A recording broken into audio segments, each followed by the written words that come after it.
Now, cost of equity, one of the important constituents as for the computation of the weighted average cost of capital.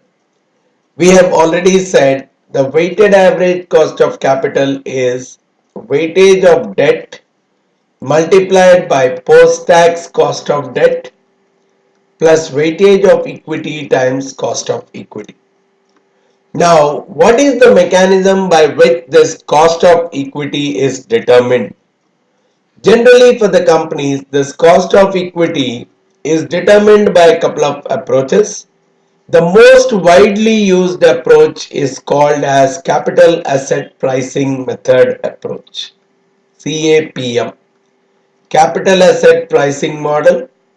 So this is the ground mechanism that is used to typically compute the cost of equity. And as per this mechanism, the formula goes like risk-free rate of return plus beta times the market return minus the risk-free rate of return. And this part is actually called as equity risk premium because it is the return of the equity market as a whole above the risk-free rate of return. So this is what is a typical formula which goes into the computation of the cost of equity, which in turn goes into the computation of cost of capital. Now, how are each of these things typically determined? The risk-free rate. It is purely based on the risk-free securities. The risk-free investments, typically the government-related securities, treasury bonds.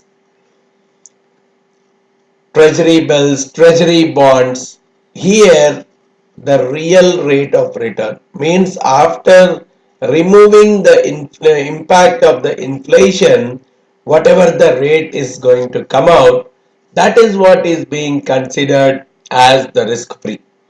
So typically the government securities are priced based on the nominal rate of return itself, means inflation is also inclusive. Now from that return, if I remove the expected inflation factor, I am going to get the real rate. So that real rate of return on the government securities is what we are calling as the risk-free rate. And coming to this equity risk premium, RM minus RF, in general, it is purely taken from the historical data. So historically, the average return which the equity stock market is providing and the return which the government securities were providing, historically this difference would be taken and an average of the same is considered to be RM minus RF. And coming to the third component of this, the beta, it is purely security specific and this is a measure of sensitivity.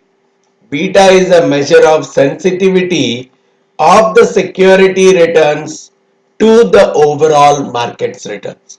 So that's the reason it is typically measured as covariance between the securities returns and the market returns divided by the variance of the market returns.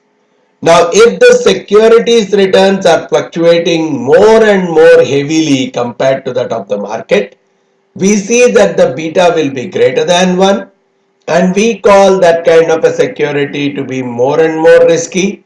And if it is more and more risky, obviously the return that is expected, the cost of equity is going to be much higher because this number would be greater than 1.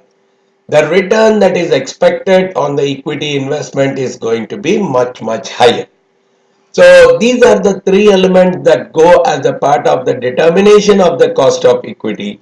But a few things. Now in all this, whether I am going with the computation of the beta or the computation of the RM minus RF, here I am relying heavily on the historical data. Even from a beta's perspective, I am taking the data historically, taking the covariance between the security returns and the market returns based on the historical data itself.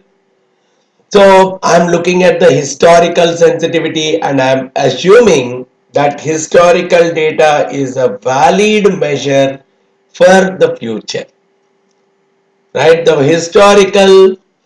historical sensitivity is more and more appropriate for assessing the perception of the future risk. And so that's one major assumption this model is talking of.